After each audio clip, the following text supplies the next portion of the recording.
판결이 나오는 날, 법정은 정말 많은 사람들로 가득했어요.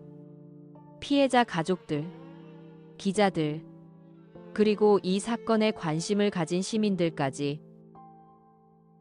판사가 판결문을 읽기 시작했을 때 법정 안이 조용해졌어요. 피고인 김현정은 아기 매매, 문서 위조, 사기 등의 혐의로 징역 8년을 선고한다. 피고인 오중혁은 아기 매매 공동정범, 사기 공동정범으로 징역 7년을 선고한다.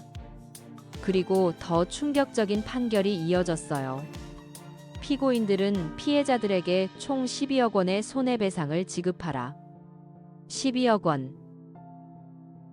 정말 큰 돈이었어요. 하지만 그들이 저지른 일에 비하면 당연한 처벌이었어요. 판결이 끝나고 나서 현정이가 마지막으로 한 말이 정말 소름 끼쳤어요. 저는 끝까지 제가 잘못했다고 생각하지 않아요. 저는 그냥 사업을 한 거예요. 정말 반성이라고는 조금도 없더라고요. 하지만 더 놀라운 일이 남아 있었어요. 현정이의 체포 소식이 뉴스에 나간 후 제게 연락을 해온 사람이 있었어요. 바로 현정이의 진짜 언니였어요. 안녕하세요. 저는 김현주라고 합니다. 현정이 언니예요. 현정이 언니요? 네. 그런데 현정이가 저한테 한 일을 아시면 정말 놀라실 거예요. 현주 씨가 들려준 이야기는 정말 충격적이었어요. 현정이는 자기 언니의 신분까지 도용했다는 거예요. 현정이가 제 주민등록번호와 신분증을 훔쳐서 가짜 신분으로 살았어요. 그래서 제가 나쁜 사람으로 오해받기도 했고. 그럼 현정이 진짜 이름은 뭐예요? 김현미예요. 현정이라는 이름도 가짜였어요. 정말 소름 끼쳤어요. 현정이 대때 아니 현미는 이름부터 가짜였던 거예요. 언니는 왜 이제서야 말씀하시는 거예요? 저도 현정이가 무서웠어요. 그 아이가 저를 협박했거든요. 만약 신고하면 언니도 공범으로 몰겠다고. 협박을? 네. 그리고 실제로 제 명의로 대출도 받아서 제가 빚에 시달렸어요. 몇 년 동안 그 빚을 갚느라 정말 힘들었어요. 현주 씨의 이야기를 들어보니까 현정이가 얼마나 악랄한 사람인지 더 확실해졌어요. 자기 가족까지 해치면서 범죄를 저지른 거였어요. 그런데 현정이가 왜 이렇게 된 거예요? 어릴 때부터 그랬나요? 아니에요. 사실 어릴 때는 평범한 아이였어요. 그런데 고등학교 때부터 이상해지기 시작했어요. 어떻게요? 돈에 대한 집착이 생기기 시작했어요. 친구들이 비싼 옷 입고 다니는 걸 보고 질투하고, 그때부터 거짓말도 늘어나고. 현주 씨가 말하기를, 현정이는 고등학교 때부터 작은 사기를 시작했대요. 친구들한테 명품 가방 싸게 구해줄 수 있다고 해서 돈을 받고 가짜를 주거나, 연예인 콘서트 티켓 구해줄 수 있다고 해서 돈만 받고 잠수 타거나. 그때는 큰 돈이 아니었어서 부모님도 그냥 넘어갔어요. 하지만 대학교 가서부터는 더 심해졌어요. 대학교에서는 뭘 했는데요? 온라인 쇼핑몰 사기를 했어요. 가짜 쇼핑몰을 만들어서 돈만 받고 물건은 안 보내는. 그러다가 결국 대학교에서 징계를 받고 자퇴했대요. 하지만 가족들한테는 졸업했다고 거짓말했어요. 그래서 저희 부모님은 현정이가 대학 졸업하고 좋은 직장 다니는 줄 알았어요. 실제로는 이런 일을 하고 있었는데, 현주 씨 이야기를 듣고 나니까 현정이의 모든 행동이 이해됐어요. 어릴 때부터 거짓말과 사기에 익숙해져서 결국 이런 큰 범죄까지 저지르게 된 거였어요. 현주 씨, 현정이 부모님은 모르시는 거예요? 네. 부모님은 아직도 현정이가 억울하게 당했다고 생각하세요. 제가 말해도 안 믿으시고 정말 안타까운 일이었어요. 부모 마음이야 자식을 믿고 싶겠지만 진실을 받아들이지 못하는 것도 문제였어요. 하지만 더 놀라운 사실이 있었어요. 재판이 끝나고 몇 달 후 현정이가 감옥에서 또 다른 사건을 일으켰다는 소식을 들었어요. 감옥 안에서도 다른 죄수들을 상대로 사기를 쳤다는 거예요. 출소하면 좋은 일자리 소개해 줄 수 있다고 해서 가족들한테서 돈을 받아낸 거였어요. 정말 끝까지 변하지 않더라고요. 반면에 오중혁은 감옥에서 반성문을 쓰고 피해자들에게 사과 편지를 보냈어요. 늦었지만 그래도 잘못을 인정한 거였죠. 그리고 윤미호 씨는 현정이와 오중혁에게서 받은 배상금으로 미혼모 지원센터를 만들었어요. 이혜옥 씨 덕분에 제가 새로운 인생의 목적을 찾았어요. 무슨 말씀이세요? 이런 일을 당하고 나니까 정말 도움이 필요한 사람들을 돕고 싶어졌어요. 윤미호 씨가 만든 센터는 미혼모들이 아기를 키울 수 있도록 도와주는 곳이었어요. 주거 지원, 육아 지원, 취업 지원까지. 현정이 같은 사람들한테 속지 않도록 교육도 해요. 정말 의미 있는 일이었어요. 현정이 때문에 피해를 입었지만 그 일을 계기로 더 많은 사람들을 도울 수 있게 된 거죠. 그리고 현정이한테 속았던 미혼모들 중에서도 센터의 도움을 받아서 새로운 삶을 시작한 사람들이 많았어요. 특히 그 19살 영이라는 아이는 센터에서 검정고시를 준비해서 대학에 진학했어요. 이제는 사회복지사가 되어서 저 같은 사람들을 도와주고 싶어요. 그 아이 말을 들으니까 정말 뿌듯했어요. 나쁜 일이 있었지만 그 일을 통해서 더 좋은 일들이 생겨나고 있었거든요. 민수도 마찬가지였어요. 현정이 일 때문에 큰 상처를 받았지만 그 일을 통해서 더 성숙해졌어요. 엄마, 저 이제 사람 보는 눈이 생긴 것 같아요. 어떻게? 예전에는 겉모습만 보고 판단했는데 이제는 진짜 마음을 보려고 노력해요. 그래서 만난 게 은지 씨였어요. 은지 씨는 현정이와는 정반대의 사람이었어요. 화려하지는 않았지만 진실했고, 돈을 많이 벌지는 못했지만 성실했고, 예쁘지는 않았지만 마음이 아름다웠어요. 은지 씨를 보면 진짜 사랑이 뭔지 알 것 같아요. 그래? 네. 현정이랑 있을 때는 항상 불안했어요. 뭔가 숨기는 게 있는 것 같고. 하지만 은지 씨는 모든 걸 솔직하게 얘기해요. 정말 다행이었어요. 민수가 진짜 사랑을 찾은 것 같아서요. 그리고 무엇보다 은지 씨가 현정이 사건에 대해서도 이해해 주었어요. 오빠가 그런 일을 당했다는 걸 알고 더 안쓰러웠어요. 그래서 더 잘해주고 싶어요. 이런 말을 해주는 사람이 얼마나 되겠어요? 은지 씨와 결혼 준비를 하면서 민수가 한 가지 걱정하는 게 있었어요. 엄마, 혹시 나중에 은지가 현정이처럼 변하면 어떡하죠? 그런 걱정하지 마.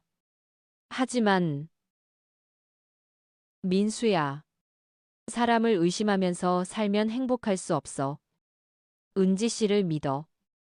하지만 현정이도 처음에는 좋은 사람인 줄 알았잖아요. 그때 은지 씨가 말했어요. 오빠, 저는 오빠를 속일 이유가 없어요. 저는 오빤데 있는 그대로가 좋거든요. 은지야. 그리고 어머님께서 지켜보고 계시잖아요. 어머님 눈은 정말 예리하시니까 저도 함부로 못해요. 은지 씨가 농담처럼 말했지만 어느 정도는 맞는 말이었어요. 저도 이제는 사람 보는 눈이 생겼거든요. 현정이 사건을 겪고 나서 많은 걸 배웠어요. 사람을 너무 쉽게 믿어서도 안 되지만 너무 의심해서도 안 된다는 걸요. 중요한 건 균형이었어요. 적당히 조심하면서도 사랑할 줄 아는 것도. 은지 씨는 처음 만났을 때부터 뭔가 다른 느낌이었어요. 현정이는 만날 때마다 새로운 이야기를 했어요. 어제와 오늘 말이 다르고, 질문하면 대답을 피하고. 하지만 은지 씨는 항상 일관됐어요. 처음에 한 말을 계속 지켰고, 질문하면 솔직하게 대답했어요. 그리고 무엇보다 은지 씨는 저를 진심으로 어머니처럼 대해줬어요. 현정이는 겉으로는 예의 바르게 굴었지만 속으로는 저를 무시했어요. 그런데 은지 씨는 정말 진심이었어요. 어머님, 저희 엄마가 일찍 돌아가셔서 어머님이 계셔서 정말 좋아요. 은지야, 어머님께서 하시는 말씀 하나하나가 다 도움이 돼요. 정말 인생 선배시니까요. 이런 말을 들으면 정말 마음이 따뜻해졌어요. 현정이는 한 번도 제게 도움이 된다는 말을 한 적이 없었거든요. 오히려 요즘 시대와 안 맞는다는 식으로 말했어요. 결혼 준비를 하면서도 은지 씨의 진심을 느낄 수 있었어요. 현정이 때는 결혼 준비 과정에서 저를 거의 배제했어요. 요즘은 이런 식으로 안 한다면서요. 하지만 은지 씨는 모든 걸 저와 상의했어요. 어머님, 한복 색깔 어떤 걸로 할까요? 어머님, 패백 음식 어떤 걸로 준비하면 좋을까요? 어머님, 신랑 어머니 선물은 뭘로 드리면 좋을까요? 하나하나 물어보고 제 의견을 정말 소중하게 들어줬어요. 그리고 결혼식 당일, 은지 씨가 패백할 때 저한테 한 말이 정말 감동적이었어요. 어머님, 지금까지 민수 오빠 혼자서 키워주셔서 정말 고마워요. 이제는 저도 함께 모실게요. 그 말을 듣는 순간 눈물이 났어요. 정말 오랜만에 느끼는 따뜻한 마음이었어요. 현정이 때는 패백도 형식적으로 했거든요. 준비된 멘트만 읽는 것 같았어요. 하지만 은지 씨는 진심이 느껴졌어요. 결혼하고 나서도 은지 씨는 정말 좋은 며느리였어요. 일주일에 한 번씩은 꼭 안부 전화를 드리고, 명절 때는 미리미리 준비해서 도와주고, 그리고 무엇보다 민수를 정말 잘 챙겨줬어요. 한 번은 민수가 감기에 걸렸는데, 은지 씨가 하루 종일 간병을 해줬어요. 그리고 저한테 전화해서 오빠가 좋아하는 죽 끓이는 법 알려주실 수 있어요? 라고 물어보더라고요. 현정이었다면 감기약 사 먹으라고 했을 거예요. 이런 작은 차이들이 결국 큰 차이를 만드는 것 같아요. 결혼한 지 6개월 후, 은지 씨에게서 정말 기쁜 소식을 들었어요. 어머님, 좋은 소식이 있어요. 무슨 소식? 아기가 생겼어요. 그 순간 정말 행복했어요. 이번에는 진짜 제 손주였거든요. 현정이 때 경험했던 일들 때문에 처음에는 조금 걱정도 됐어요. 혹시 또 무슨 일이 일어나면 어떡하나 싶어서요. 하지만 은지 씨의 임신 과정을 지켜보면서 그런 걱정은 사라졌어요. 은지 씨는 정말 자연스럽게 임신의 모든 과정을 겪었어요.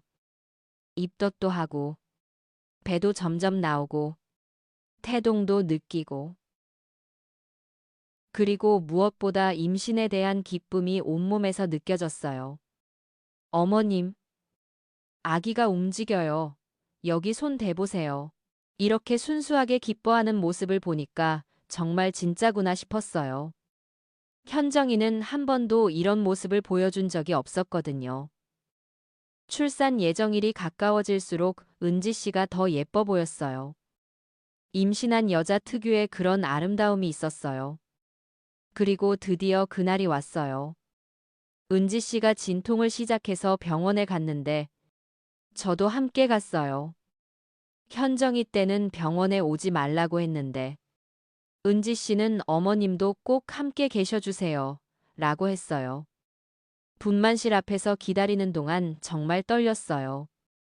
기쁨과 걱정이 동시에.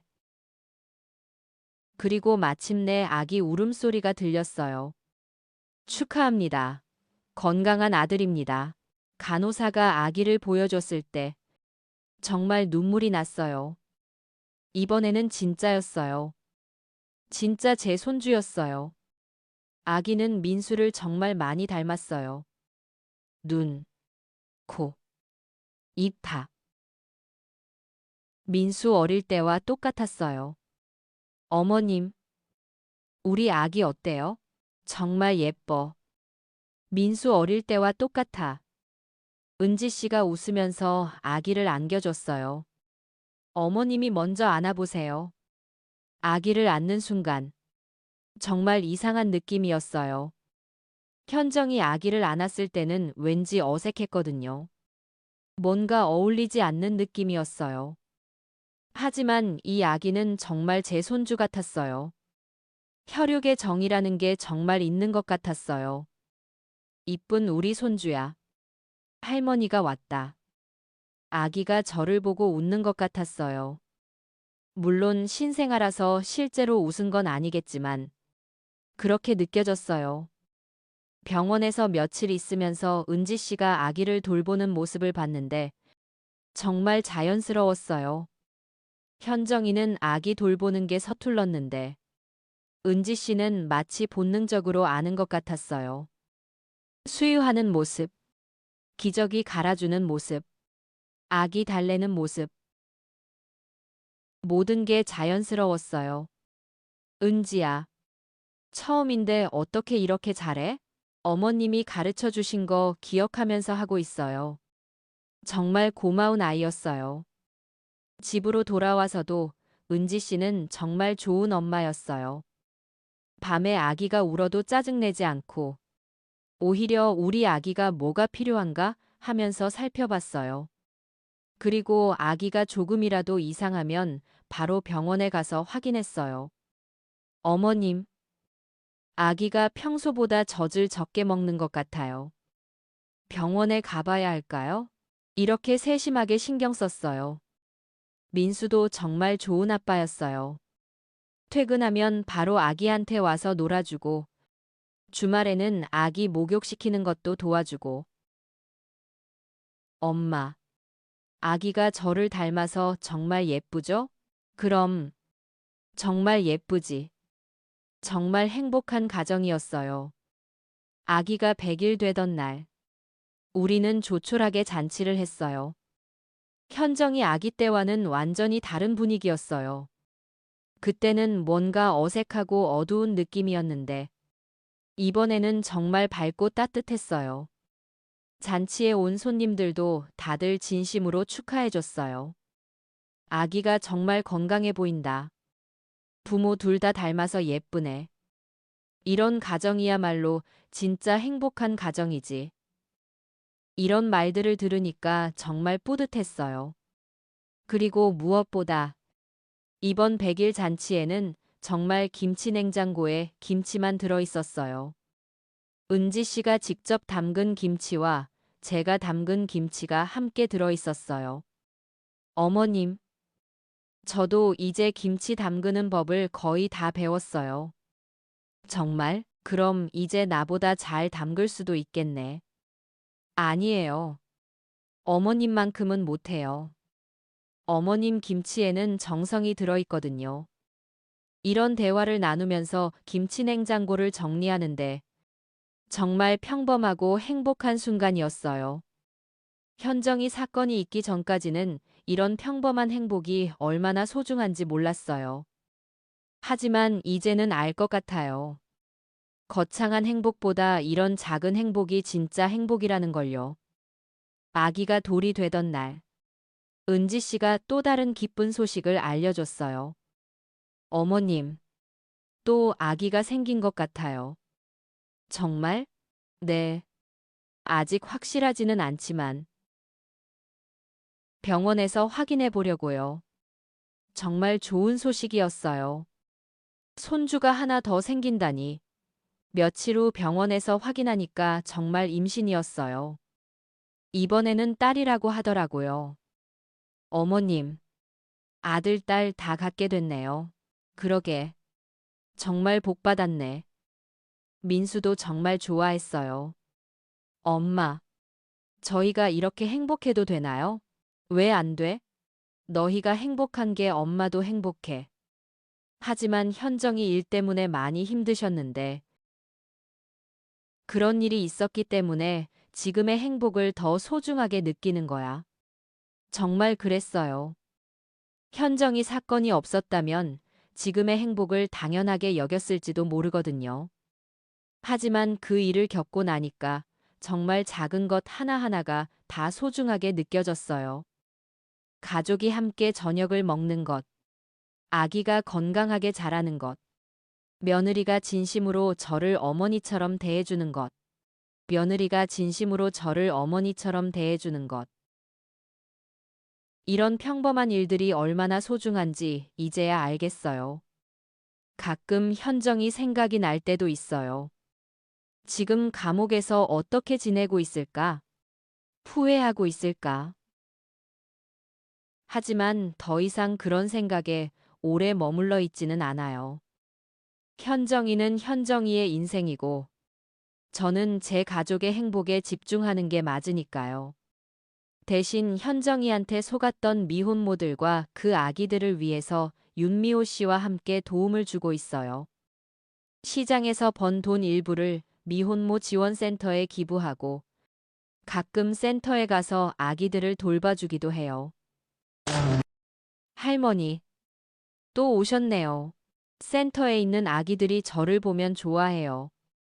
제가 가져간 이유식을 맛있게 먹기도 하고요. 이런 일을 하면서 느끼는 게 나쁜 일이 있어도 그것 때문에 좋은 일이 생길 수 있다는 거예요. 현정이 사건이 없었다면 이런 봉사 활동도 하지 않았을 테고 윤미호 씨 같은 좋은 분도 만나지 못했을 거예요. 그리고 무엇보다 민수가 진짜 사랑을 찾을 수도 없었을 거고요. 인생이 참 신기한 것 같아요. 좋은 일과 나쁜 일이 번갈아 가면서 일어나는데 결국에는 좋은 쪽으로 흘러가게 되어 있는 것 같아요. 물론 그 과정에서 힘든 일도 많이 겪어야 하지만 그런 일들이 있어야 진짜 행복을 판결이 나오는 날. 법정은 정안녕하세요, 여러분. 오늘도 인생 사연과 함께 해주셔서 감사합니다. 오늘 들려드릴 이야기는 정말 어떻게 시작해야 할지 모르겠어요. 김치 냉장고 하나 때문에 한 가정이 완전히 무너져 내렸던 이야기입니다. 들어보시면 아시겠지만 때로는 가장 평범한 일상 속에 가장 충격적인 비밀이 숨어 있기도 한 것 같아요. 저는 이혜옥. 올해 62살입니다. 남편을 일찍 잃고 혼자서 아들 하나 키워왔어요. 그 아들이 바로 민수예요. 제 인생의 전부였죠. 시장에서 반찬 장사를 하며 그 아이 하나만 바라보고 살아왔습니다. 민수가 대학 졸업하고 직장 잡고 예쁜 신부 데려왔을 때 정말 하늘이 무너질 만큼 기뻤어요. 드디어 제 고생이 보상받는 날이 온 것 같았거든요. 하지만 그날 김포 신도시 그 번쩍번쩍한 아파트에서 김치냉장고 문을 열었을 때 제 인생이 통째로 뒤바뀌었습니다. 그 안에는 김치가 아니라 아기용품들이 가득 들어 있었어요. 독일산 분유, 젖병 소독기, 기저귀, 각종 약품들. 그리고 그 순간 알았죠. 뭔가 크게 잘못되었다는 걸. 하지만 이 이야기는 거기서 끝나지 않습니다. 오히려 그때부터 시작이었어요. 한 어머니가 자신의 아들을 지키기 위해 벌인 치밀한 계획. 그리고 결국 모든 진실을 밝혀낸 이야기를 지금부터 들려드리겠습니다. 여러분도 혹시 가족 중에 뭔가 이상하다 싶은 일이 있으시다면 끝까지 들어보세요. 때로는 어머니의 직감이 가장 정확할 때가 있거든요. 저는 전라남도 작은 시골 마을에서 태어났습니다. 가난했지만 단란했던 가정이었어요. 하지만 20살에 민수 아버지와 결혼하고 30살에 홀로 되었죠. 교통사고였어요. 그때 민수는 겨우 5살이었습니다. 그날부터 제 인생은 오직 민수 하나였어요. 새벽 4시에 일어나 시장에 나가 반찬을 만들고 저녁까지 가게에서 일하고 밤에는 민수 숙제를 도와주고 그렇게 20몇 년을 살았습니다. 제가 좋아하는 것도 제가 원하는 것도 모두 포기하고 오직 민수만 바라봤어요. 민수는 착한 아이였습니다. 공부도 잘했고 엄마 말도 잘 듣고 친구들과도 잘 지냈어요. 대학교도 서울에 있는 좋은 대학에 갔고 졸업 후에는 대기업에 취직했습니다. 제가 얼마나 자랑스러웠는지 몰라요. 시장 아주머니들한테 자랑할 때마다 가슴이 뿌듯했어요. 그리고 3년 전 민수가 현정이라는 여자를 데려왔습니다. 김현정. 28살의 예쁜 여자였어요. 첫인상은 솔직히 말하면 좀 차가웠습니다. 웃는 것도 어딘가 어색하고 인사도 형식적이고 하지만 민수가 좋아하니까 저도 좋다고 했죠. 아들이 행복하면 그걸로 된 거 아닌가요? 결혼식도 화려했어요. 강남에 있는 호텔에서 했는데 현정이 쪽 하객들이 정말 많았어요. 다들 잘 차려입고 비싼 차들 타고 와서 저는 좀 위축됐죠. 제 쪽에서는 시장 아주머니들과 몇몇 친척들 뿐이었거든요. 결혼하고 나서 둘은 김포 신도시에 새 아파트를 구했습니다. 40평짜리 아파트였는데 정말 예뻤어요. 인테리어도 멋지게 해놓고 가구들도 다 비싸 보이고 민수 월급으로 어떻게 이런 집에서 사나 싶었지만 젊은 부부니까 대출받아서 사는 거겠죠. 뭐. 현정이는 결혼 후에도 계속 일을 했어요. 무슨 일을 하는지 정확히는 모르겠지만 마케팅 쪽 일이라고 했어요. 가끔 야근도 많고 주말에도 일이 있다고 하고 바쁜 여자였죠. 저는 일주일에 한 번씩 그 집에 찾아갔어요. 김치도 담가다 주고 반찬도 만들어주고 청소도 도와주고 어머니로서 당연한 일이라고 생각했거든요. 하지만 현정이는 그럴 때마다 좀 불편해하는 것 같았어요. 소미야, 이 손 좀 봐. 어머, 정말이네요. 남자 손이에요. 그럼 현정이가 거짓말한 거네. 아직도 그 남자랑 만나고 있는 거야. 하지만 이것만으로는 확실한 증거가 아니었어요. 더 확실한 걸 찾아야 했어요. 소미야, 다른 방법은 없을까? 언니, 혹시 민수 오빠 카드 사용 내역 볼 수 있어요? 카드 사용 내역? 네. 어디서 뭘 샀는지 다 나와요.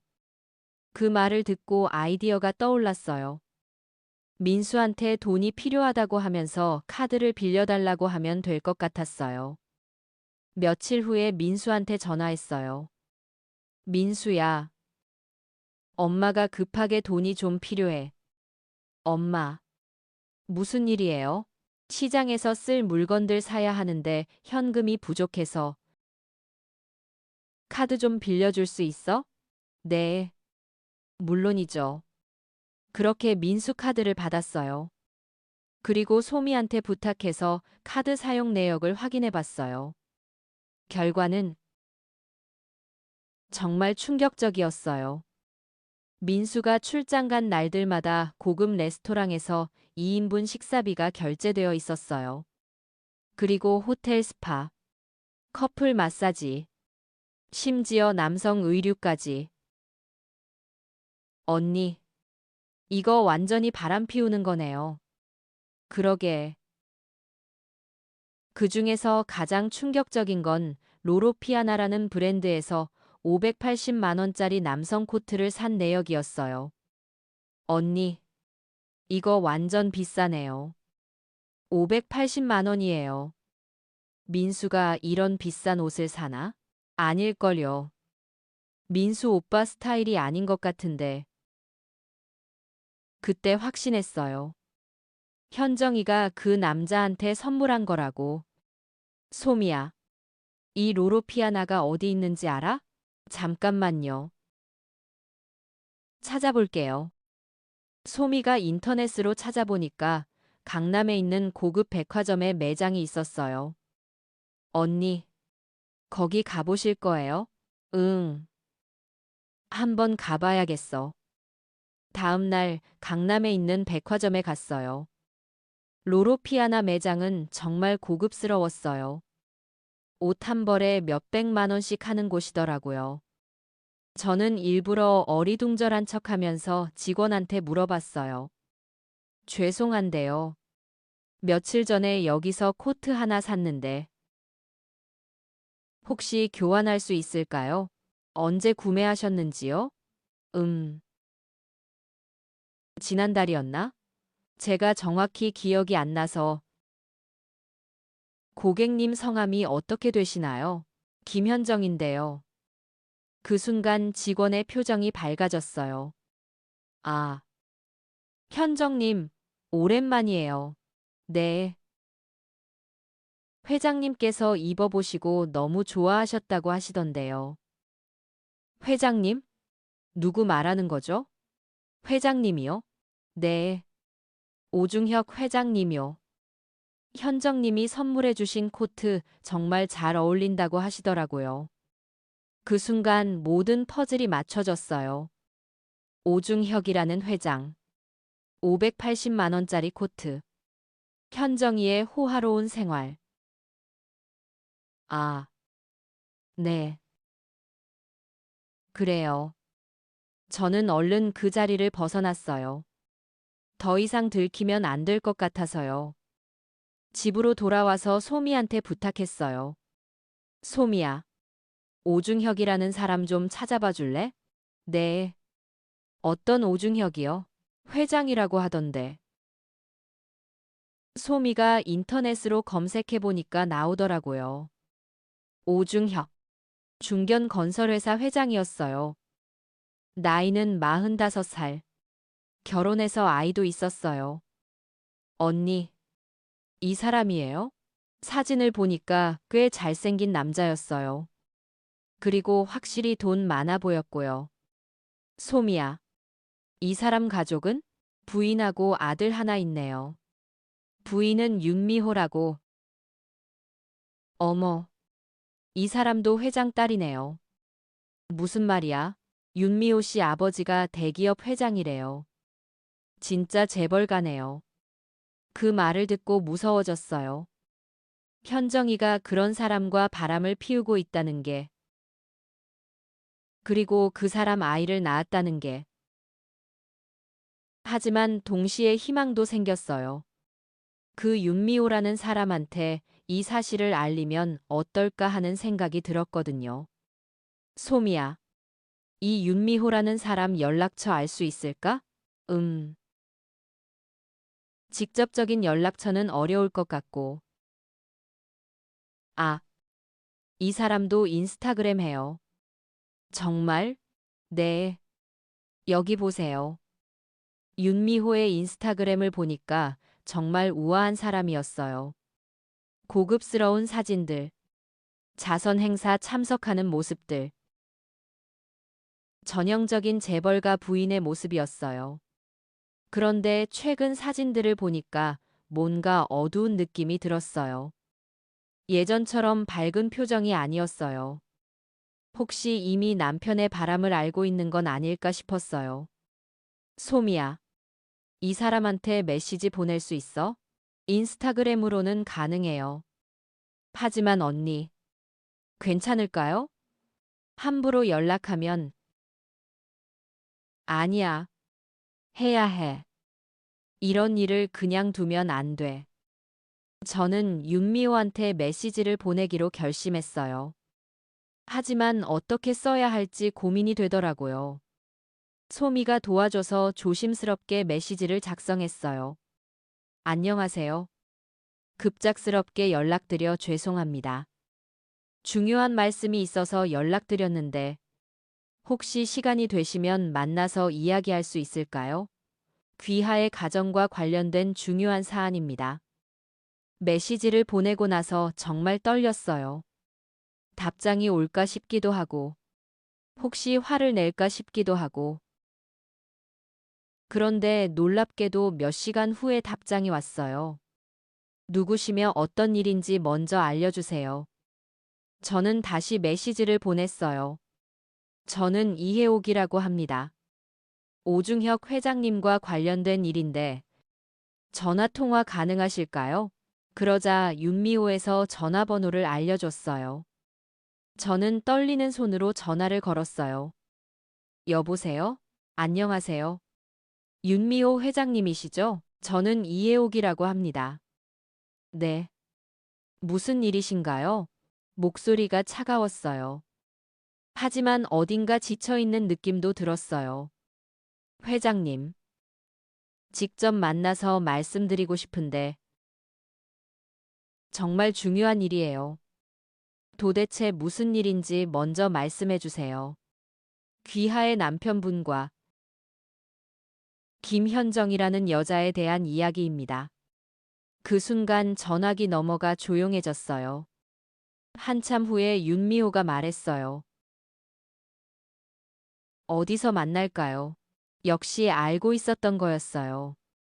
남편의 바람을 이미 알고 있었던 거죠. 다음 날 강남에 있는 호텔 로비에서 만났어요. 윤미호는 사진에서 본 것보다 더 우아했지만 얼굴에 피로가 많이 보였어요. 처음 뵙겠습니다. 네. 안녕하세요. 윤미호는 조용히 커피를 주문하고 저를 바라봤어요. 그래서 무슨 이야기인가요? 저는 준비해온 자료들을 하나씩 꺼냈어요. 현정이 인스타그램 사진들, 민수카드 사용 내역, 로로피아나에서 들은 이야기. 윤미호는 그 자료들을 보면서 표정이 점점 굳어졌어요. 이 김현정이라는 여자가 누구죠? 제 며느리입니다. 며느리요? 네. 하지만 제 며느리가 귀하의 남편과 바람을 피우고 그리고 아이까지 낳았어요. 아이요? 그때 윤미호의 얼굴이 완전히 변했어요. 차가웠던 표정이 분노로 바뀌었어요. 지금 뭐라고 하신 거예요? 현정이가 낳은 아이.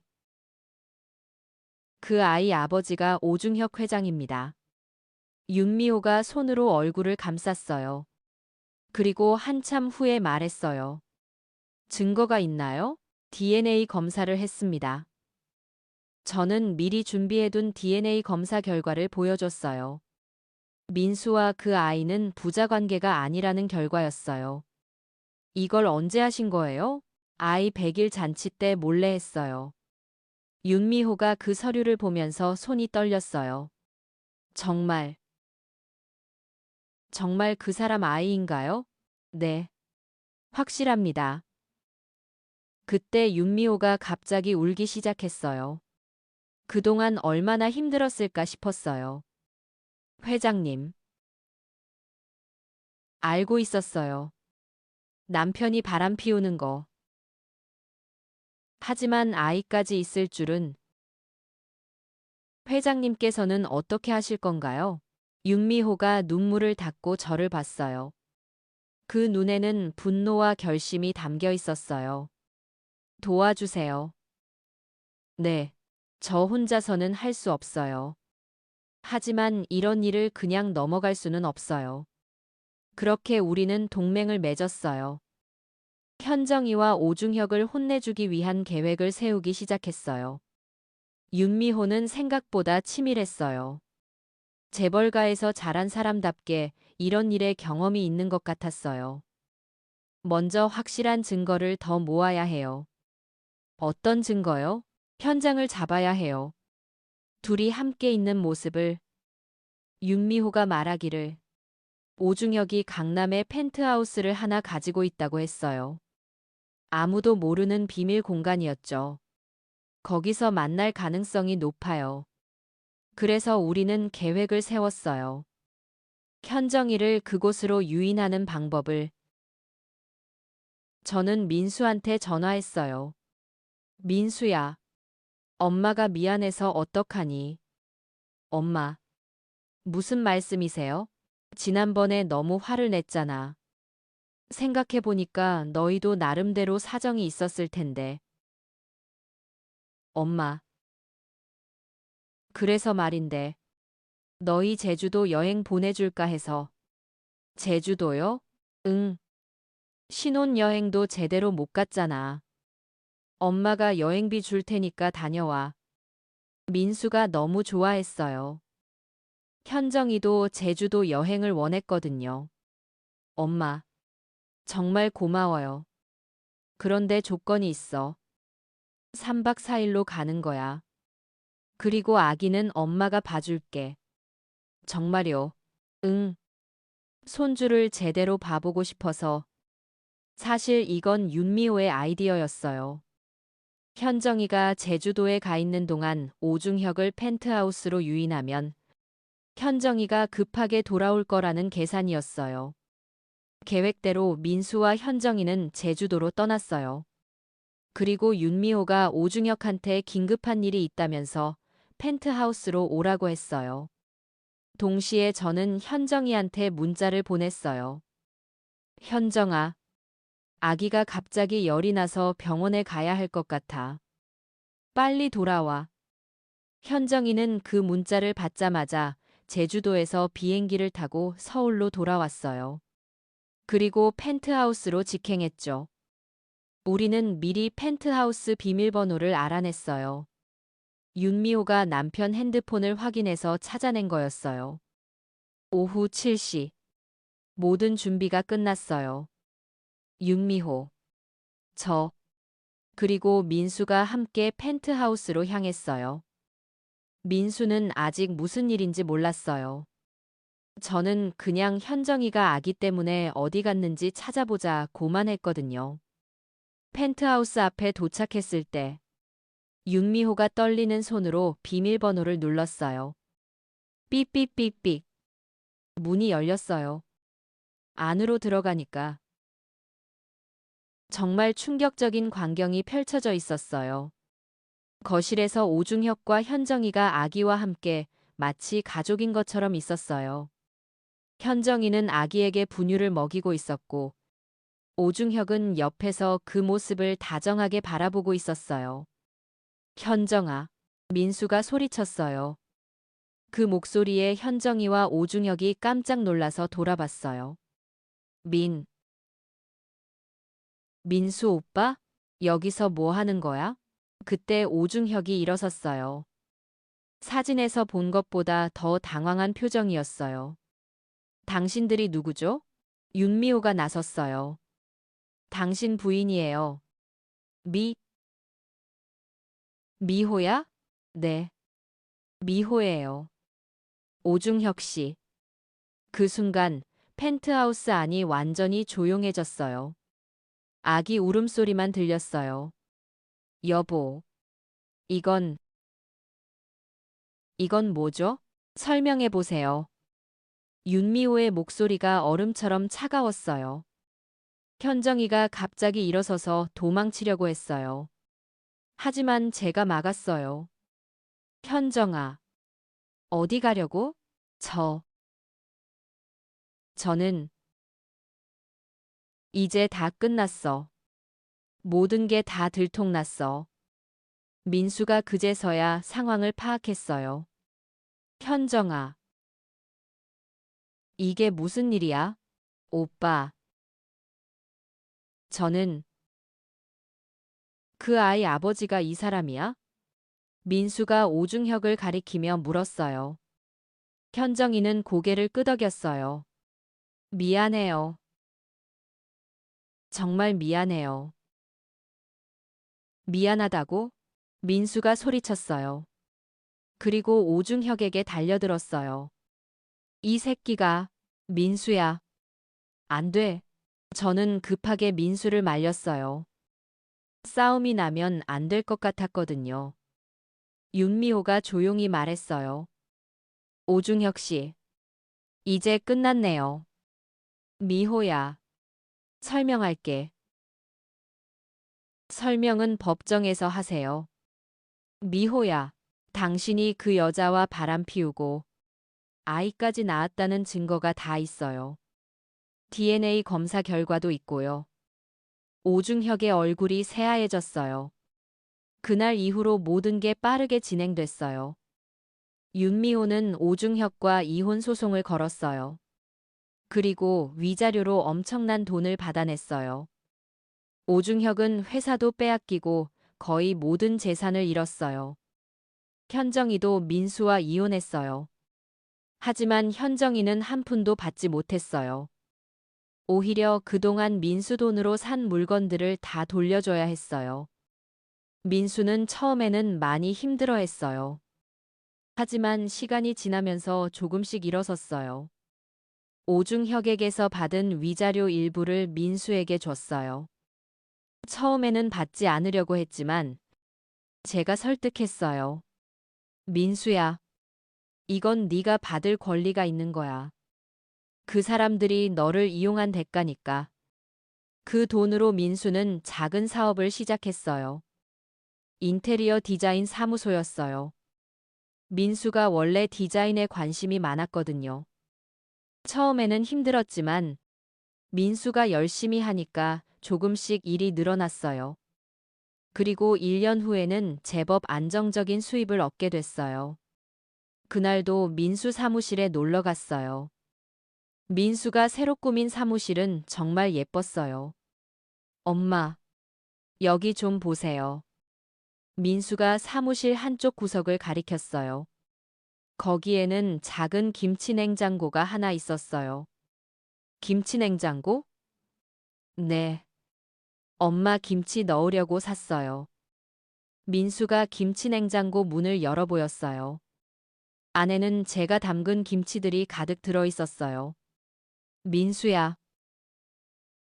엄마. 이제 정말 김치만 들어 있어요. 다른 건 없어요. 민수가 웃으면서 말했어요. 그 웃음이 정말 오랜만에 보는 진짜 웃음이었어요. 그리고 엄마. 저 요즘 김치가 정말 맛있어요. 예전에는 잘 모르겠던데. 그래? 네. 엄마가 만든 김치를 먹으면 마음이 편해져요. 그 말을 듣는 순간 눈물이 났어요. 정말 오랜만에 행복한 눈물이었어요. 민수야, 엄마도 행복해. 엄마, 그동안 고생 많으셨어요. 무슨 고생이야. 엄마는 내가 행복하면 그만이야. 우리는 그날 사무실에서 함께 점심을 먹었어요. 제가 가져온 도시락과 김치로요. 정말 오랜만에 느끼는 평화로운 시간이었어요. 현정이는 그 후로 한 번도 연락하지 않았어요. 아기는 오중혁이 키우고 있다고 들었어요. 오중혁도 모든 걸 잃었지만 최소한 자기 아이는 책임지고 있는 것 같았어요. 가끔 그때 일을 생각해보면 정말 드라마 같았어요. 하지만 그 드라마를 통해서 배운 게 있어요. 가족이라는 건 정말 소중한 거예요. 그리고 거짓말로는 절대 진짜 행복을 만들 수 없어요. 현정이는 거짓말로 좋은 생활을 하려고 했지만 결국 모든 걸 잃었어요. 민수도 처음에는 사랑 때문에 잘못된 선택을 했지만 결국 진실을 마주하고 새로운 시작을 할 수 있었어요. 그리고 저도 배웠어요. 때로는 어머니가 나서서 아들을 지켜야 할 때가 있다는 걸요. 물론 간섭과 보호는 다르지만요. 요즘 민수는 새로운 사람을 만나고 있어요. 인테리어 일을 통해서 만난 좋은 여자분이에요. 이번에는 정말 좋은 사람인 것 같아요. 진실하고 따뜻하고 무엇보다 민수를 진심으로 아껴주는 사람이에요. 아직 결혼 이야기는 안 나왔지만 저는 기다릴 거예요. 민수가 충분히 행복해질 때까지요. 그리고 그분이 우리 집에 올 때마다 김치를 맛있게 드세요. 어머님 김치가 정말 맛있어요. 라고 하면서요. 그럴 때마다 마음이 따뜻해져요.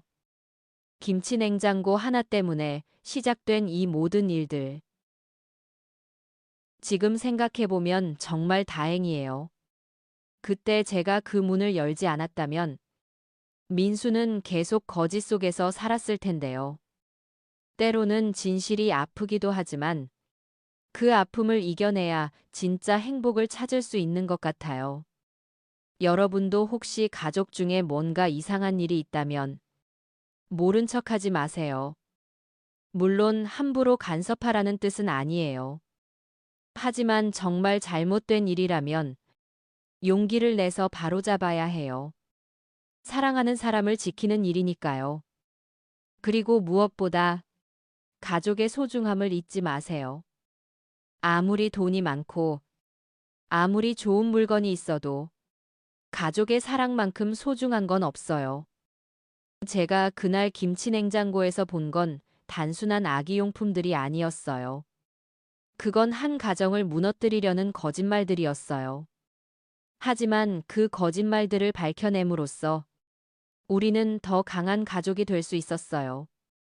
지금 민수와 저는 예전보다 더 가까워졌어요.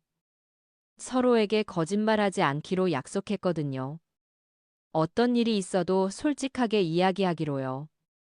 그리고 민수도 이제 제 김치를 정말 맛있게 먹어요. 예전에는 그냥 먹었다면 이제는 엄마 김치가 세상에서 제일 맛있어요 라고 해요.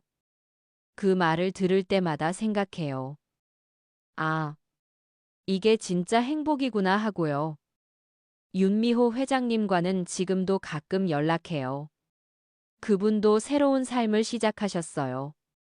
이혼하고 나서 자신만의 사업을 시작하셨거든요.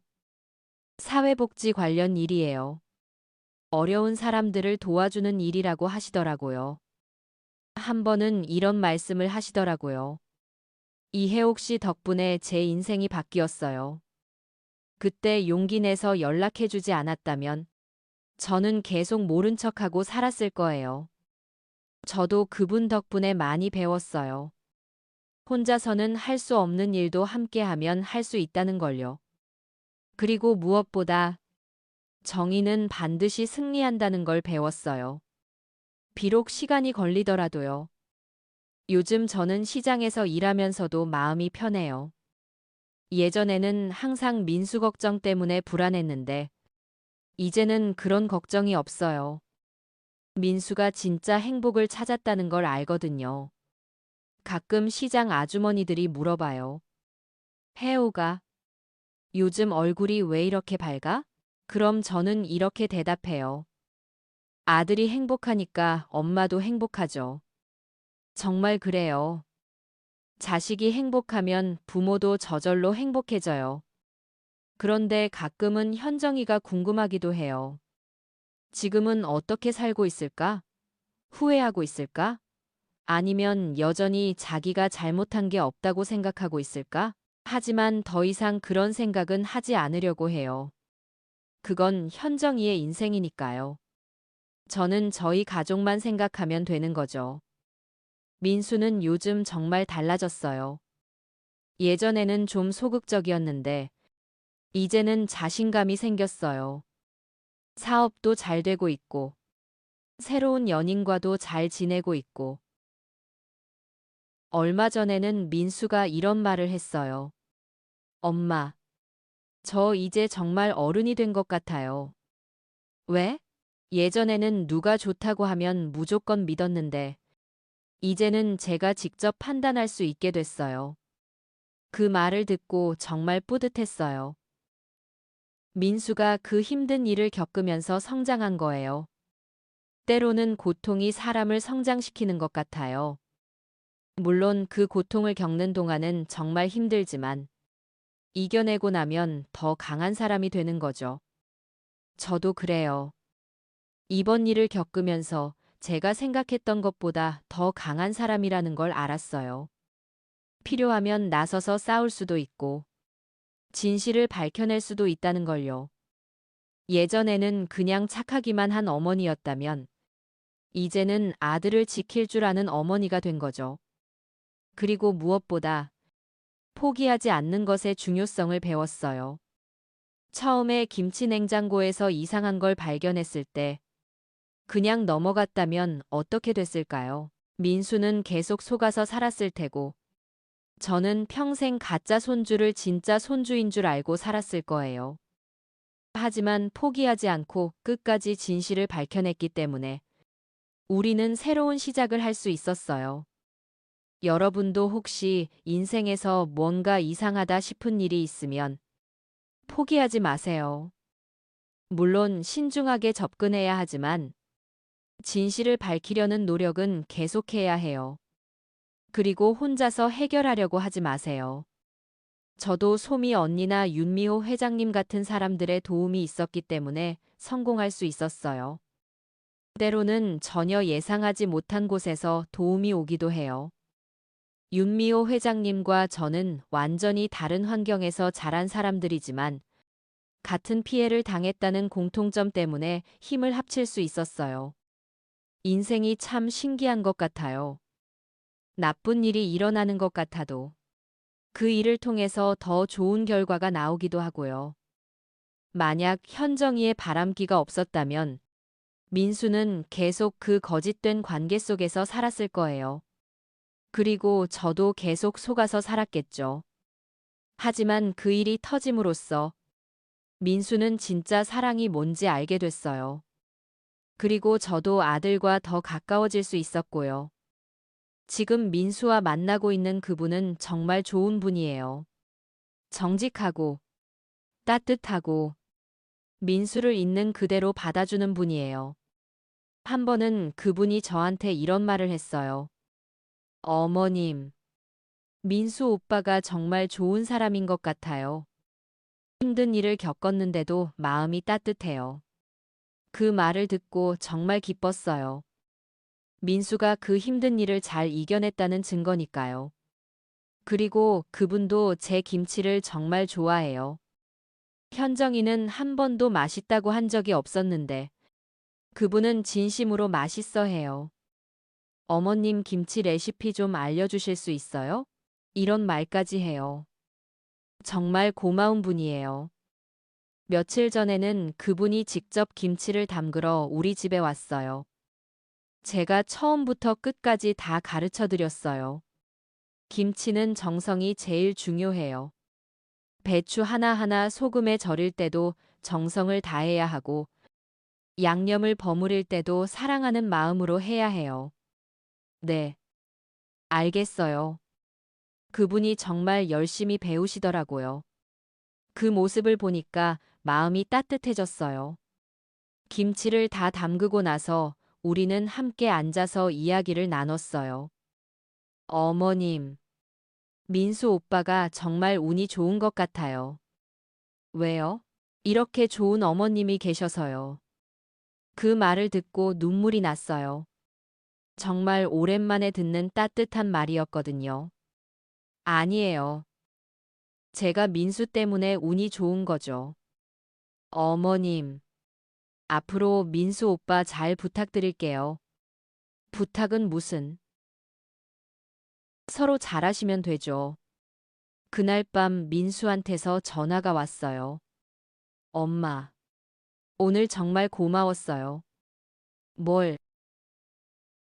엄마가 은지한테 김치 담그는 법 가르쳐 주신다고 해서 정말 기뻤어요. 은지 씨가 그분 이름이에요. 은지 씨가 좋은 분이니까 당연하죠. 엄마, 은지랑 결혼하고 싶어요. 그 말을 듣는 순간 가슴이 뛰었어요. 정말? 네. 이번에는 정말 확실해요. 은지는 저를 있는 그대로 받아주고 엄마도 좋아하고 정말 좋은 사람이에요. 그럼 잘 됐네. 엄마, 괜찮으시죠? 당연하지. 엄마는 네가 행복하면 그만이야. 엄마, 사랑해요. 나도 사랑해. 전화를 끊고 나서 정말 행복했어요. 민수가 드디어 진짜 사랑을 찾은 것 같았거든요. 며칠 후에 민수와 은지 씨가 함께 찾아왔어요. 민수가 떨리는 목소리로 말했어요. 엄마, 저희 결혼하려고 해요. 정말? 네. 은지 씨 부모님께도 인사드리고 싶어서요. 좋아. 언제 뵐까? 그렇게 해서 은지 씨 부모님과 만나게 됐어요. 정말 좋은 분들이었어요. 소박하지만 따뜻한 가정이었어요. 은지 씨 어머님이 저한테 말씀하시더라고요. 우리 은지가 민수 씨 어머님 얘기를 정말 많이 해요. 김치도 정말 맛있다고 하고, 인생의 지혜도 많으시다고 하고. 아니에요. 제가 뭘.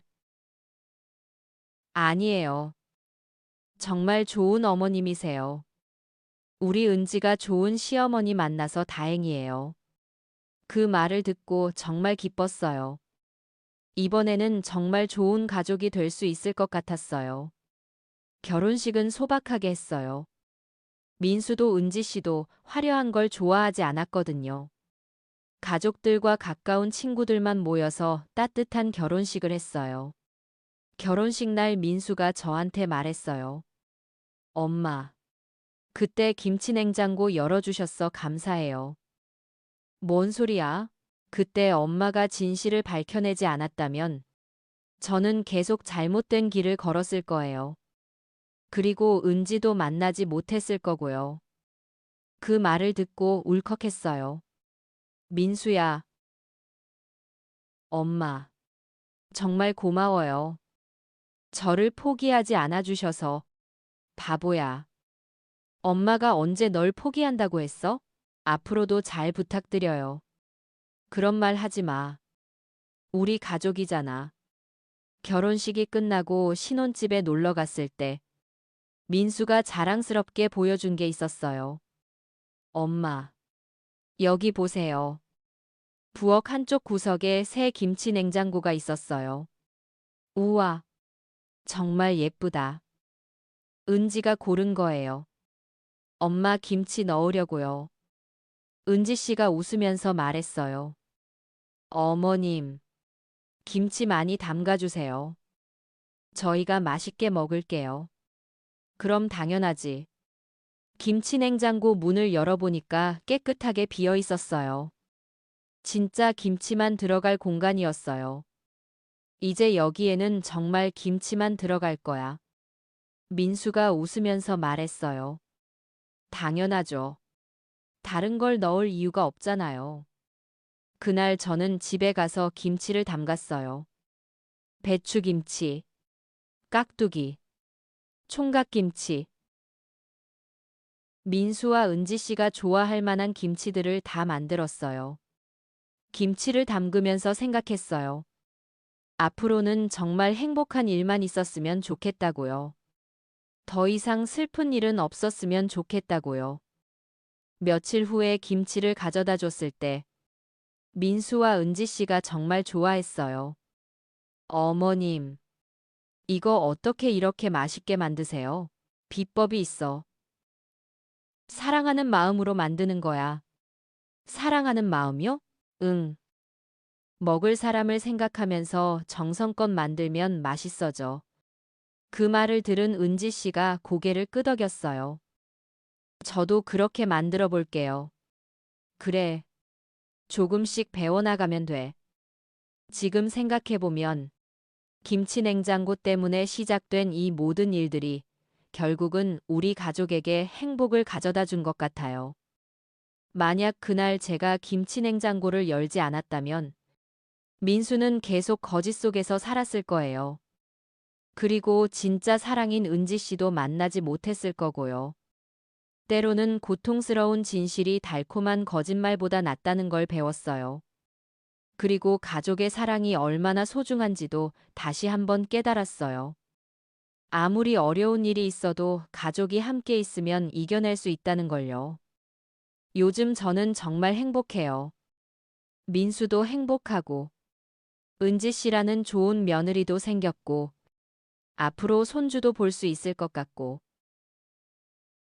며칠 전에 은지 씨가 살짝 귀띔해줬어요. 어머님, 좋은 소식이 있을 것 같아요. 무슨 소식? 조금만 더 기다려주세요. 그 말을 듣고 가슴이 뛰었어요. 혹시, 혹시 아기 소식인가요? 아직 확실하지는 않지만 정말 그렇다면 얼마나 좋을까요? 이번에는 진짜 제 손주를 볼 수 있을 테니까요. 가끔 현정이와 그 아이가 생각나기도 해요. 지금은 어떻게 살고 있을까? 행복할까? 하지만 더 이상 그런 생각에 오래 머물러 있지는 않아요. 그건 그들의 인생이고 저는 제 가족의 행복에 집중하는 게 맞으니까요. 인생이 참 신기해요. 나쁜 일이 일어나는 것 같아도 결국에는 더 좋은 일로 이어지기도 하고요. 여러분도 혹시 힘든 일이 있으시면 포기하지 마세요. 지금은 어둡고 힘들어도 언젠가는 분명히 좋은 일이 생길 거예요. 그리고 가족을 소중히 여기세요. 아무리 바쁘고 힘들어도 가족과 함께하는 시간을 만드세요. 그 시간들이 나중에 가장 소중한 추억이 될 테니까요. 마지막으로 진실을 두려워하지 마세요. 거짓말은 언젠가는 들통나기 마련이에요. 차라리 처음부터 솔직하게 사는 게 훨씬 편하고 행복해요. 저도 이제 민수와 은지 씨, 그리고 앞으로 태어날 손주와 함께 행복한 나날들을 보낼 생각이에요. 김치 냉장고 하나 때문에 시작된 이야기가 이렇게 행복한 결말로 끝나다니 정말 인생은 예측할 수 없는 것 같아요. 여러분도 모두 행복하세요. 그리고 가족과 함께하는 소중한 시간들을 놓치지 마세요. 감사합니다. 엄마, 저희가 알아서 할게요. 이런 식으로 말하곤 했죠. 그래도 저는 계속 갔어요. 아들이 잘 먹고 잘 살고 있는지 확인하고 싶었거든요. 그리고 언젠가는 손주도 보고 싶었고요. 결혼한 지 1년이 넘어가는데도 아기 소식이 없었어요. 가끔 넌지시 물어보면 아직은 준비가 안 됐다고 하더라고요. 요즘 젊은 부부들은 다 그런가 보다 했죠. 하지만 마음 한편으로는 조급했어요. 제 나이도 있고 빨리 손주 얼굴 보고 싶었거든요. 그러던 어느 날이었어요. 민수한테서 전화가 왔는데 목소리가 너무 기뻤어요. 엄마, 현정이가 임신했어요. 그 순간 정말 하늘이 무너지는 줄 알았어요. 아니, 하늘이 내려앉는 줄 알았다고 해야 하나? 너무 기뻤거든요. 그날부터 저는 완전히 달라졌어요. 태교에 좋다는 음식들 찾아서 만들어주고, 임산부용 비타민도 사다 주고, 아기용품들도 미리미리 준비해주고, 정말 하루하루가 즐거웠어요. 하지만 이상한 점들이 하나둘씩 눈에 띄기 시작했어요. 현정이가 임신했다고 하는데 배가 별로 안 나와 보이는 거예요. 임신 6개월이라고 하는데도 그냥 좀 살찐 정도로만 보였어요. 그리고 임산부 특유의 그런 기운이랄까? 그런 게 안 느껴지더라고요. 한 번은 임신 7개월 때 병원에 같이 가자고 했는데 현정이가 극구 거절했어요. 혼자 가는 게 편해요. 이러면서요. 그때도 좀 이상했지만 요즘 며느리들은 다 그런가 보다 했어요. 그리고 드디어 그날이 왔습니다. 현정이가 출산했다는 소식을 들었어요. 민수가 전화로 엄마, 아들이에요. 라고 했을 때 정말 세상을 다 가진 기분이었어요. 그런데 이상하게도 병원에는 못 오게 하더라고요. 현정이가 너무 힘들어해서 이런 식으로요. 아기를 처음 본 것은 집에서였어요. 정말 예쁜 아기였어요. 하지만 뭔가 어색했어요. 현정이가 아기를 돌보는 모습이 초보 엄마치고는 너무 서툴렀거든요. 아기가 울어도 어쩔 줄 몰라 하고 기저귀 가는 것도 어색하고 그래도 저는 대수롭지 않게 생각했어요. 첫 아기니까 그럴 수도 있겠다고요. 오히려 제가 더 많이 도와줘야겠다고 생각했죠. 그런데 점점 이상한 일들이 많아졌어요.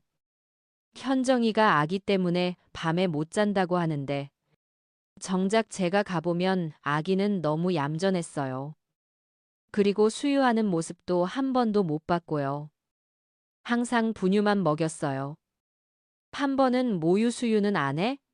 물어봤더니 현정이가 갑자기 얼굴이 빨개지더라고요. 젖이 안 나와요. 이러면서 급하게 화제를 바꾸더라고요. 그리고 결정적인 날이 왔습니다.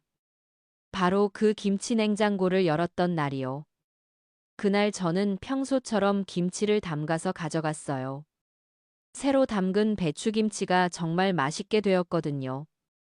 민수가 어릴 때부터 제 김치를 너무 좋아했어요.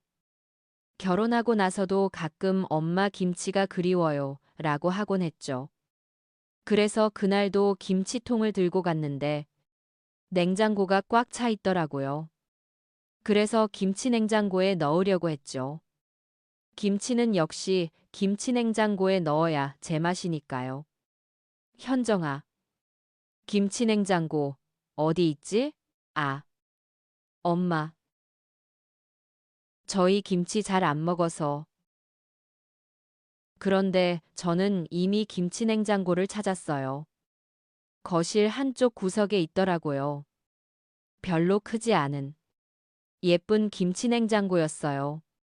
괜찮아. 엄마가 넣어줄게.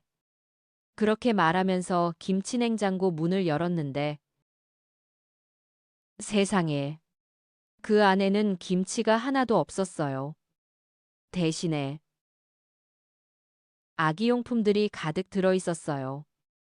독일산 분유 캔들, 젖병들, 젖병 소독기, 기저귀 한 박스, 각종 아기 약품들, 아기 로션들. 그 순간 정말 머리가 하얗게 변했어요. 왜 김치 냉장고에 아기용품들이 들어있는 거지? 이상하다. 정말 이상하다. 엄마. 뒤에서 민수의 다급한 목소리가 들렸어요. 돌아보니까 민수와 현정이가 창백한 얼굴로 서 있었어요. 엄마. 그거. 이게 뭐니? 저는 떨리는 목소리로 물었어요. 김치 냉장고 안을 가리키면서요. 아, 그거. 그게. 민수가 말을 더듬었어요. 그리고 현정이는 아예 얼굴을 돌리고 있었어요. 그때 알았어요. 뭔가 크게 잘못되었다는 걸. 하지만 그게 뭔지는 아직 몰랐어요. 민수야, 엄마한테 솔직하게 말해. 엄마, 저, 저는. 그런데 현정이가 갑자기 나서더라고요. 저희 사생활이에요. 이유 묻지 마세요. 그 말투가 정말 화가 났어요. 사생활? 이게 무슨 사생활이에요? 현정아, 김치 냉장고에 왜 아기용품이 들어있는지만 말해줘. 그냥 냉장고가 부족해서. 거짓말하지 마. 저도 모르게 목소리가 커졌어요. 그런데 더 놀라운 일이 일어났어요. 민수가 갑자기 집을 나가버린 거예요. 민수야, 어디 가는 거야? 엄마. 죄송해요. 저, 저는. 그러고는 현관문을 열고 뛰쳐나가 버렸어요. 남겨진 건 저와 현정이뿐이었죠. 현정이는 여전히 고개를 돌리고 있었어요. 그런데 자세히 보니까 그 아이가 떨고 있더라고요. 뭔가를 숨기고 있다는 게 너무 명백했어요. 현정아, 엄마한테 말해줘. 도대체 뭔 일이야? 아무 일도 아니에요. 아무 일도 아니라고? 그럼 왜 민수가 도망간 거야? 그때 현정이가 저를 똑바로 봤어요. 그 눈빛이 정말 차가웠어요. 마치 저를 적으로 보는 것 같았어요. 어머님, 저희 일에 너무 간섭하지 마세요. 간섭? 네, 간섭이에요. 결혼한 부부에게도 프라이버시가 있는 거 아닌가요?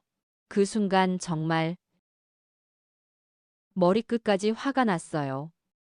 이런 건방진 소리를 듣고 있을 줄이야.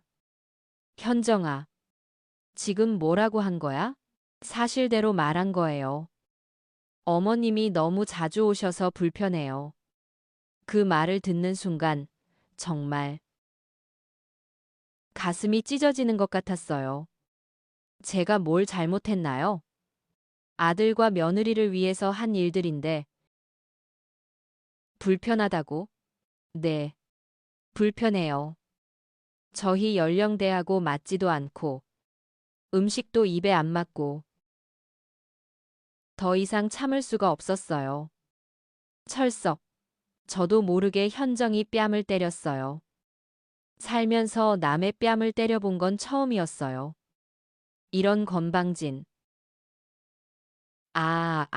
현정이가 뺨을 움켜쥐고 소리 질렀어요. 그리고는 저를 원망스럽게 쳐다봤어요. 폭력이에요. 폭력. 폭력이라고? 그럼 내 말은 폭력이 아니야? 저는 사실만 말했어요. 사실? 그럼 김치 냉장고 안에 있는 것들도 사실로 설명해봐. 그때 현정이가 갑자기 울기 시작했어요. 하지만 뭔가 진짜 우는 것 같지는 않았어요. 연기 같았어요. 민수 오빠, 민수 오빠. 그러면서 핸드폰을 들고 전화를 걸더라고요. 아마 민수한테 전화하는 것 같았어요. 오빠, 어머님이 저를 때렸어요. 네, 네. 빨리 와주세요. 정말 어이가 없었어요. 저는 그냥 집을 나왔어요. 더 이상 그 집에 있을 수가 없었거든요. 집으로 돌아오는 길에 민수한테서 전화가 왔어요. 엄마. 민수야. 엄마한테 솔직하게 말해. 도대체 뭔 일이야? 엄마. 죄송해요. 정말 죄송해요. 죄송하다고? 뭐가 죄송한데? 엄마. 사실은, 사실은, 그런데 민수가 말을 못하고 울기 시작했어요. 30살 다 된 사내가 울고 있는 거예요. 민수야, 왜 우는 거야? 엄마한테 말해줘. 엄마, 저, 저는 정말, 그래. 천천히 말해. 그제서야 민수가 입을 열었어요. 그리고 들려준 이야기는 정말 상상도 못했던 이야기였어요. 엄마, 현정이가, 현정이가 바람을 피웠어요. 뭐? 그리고, 그리고 그 아이는 제 아이가 아니에요. 그 순간 정말 세상이 무너지는 것 같았어요.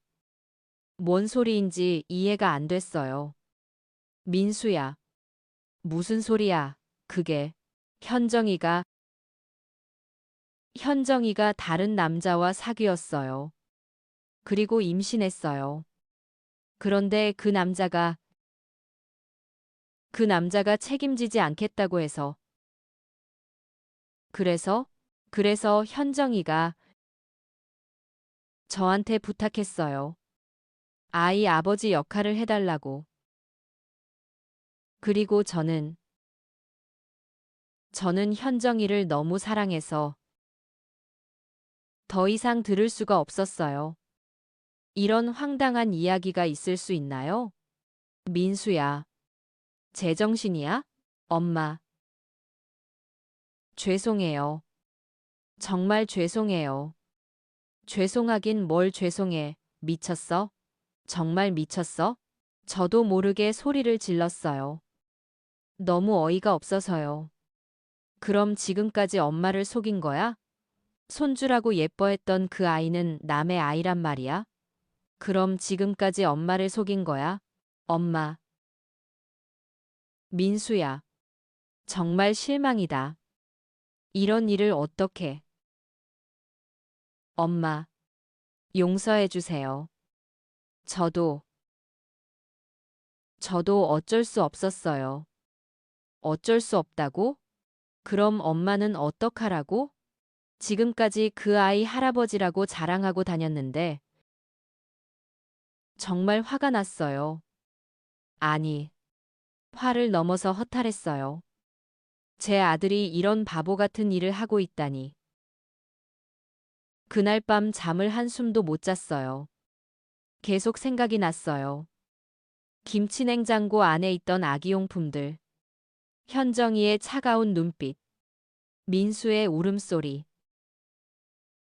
그리고 결심했어요. 이대로 둘 수는 없다고. 제 아들이 이런 식으로 살면 안 된다고. 뭔가 해야 한다고. 하지만 어떻게 해야 할지 모르겠더라고요. 그냥 민수한테 이혼하라고 할 수도 없고. 그러면 민수가 더 힘들어 할 것 같고. 그래서 일단 더 자세히 알아보기로 했어요. 현정이가 정확히 뭘 하고 있는지, 그 남자가 누군지. 며칠 후에 민수한테 연락했어요. 민수야, 엄마가 너무 흥분했다. 다시 생각해보니까 이미 벌어진 일인데 어쩌겠니? 엄마. 그래도 엄마는 네가 걱정돼. 앞으로 어떻게 할 거야? 저는 현정이하고 그 아이하고 잘 살아보려고요. 정말? 네. 이미 제 아들로 호적에도 올렸어요.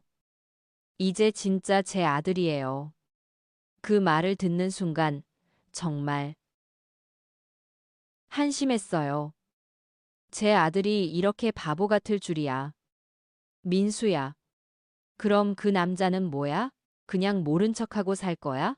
그 사람은 이미 연락 끊었다고 해요. 정말? 네. 현정이가 그랬어요. 저는 현정이 말을 믿을 수가 없었어요. 그런 여자가 그렇게 쉽게 다른 남자를 포기할 리가 없거든요. 그래서 결심했어요. 제가 직접 확인해 보겠다고.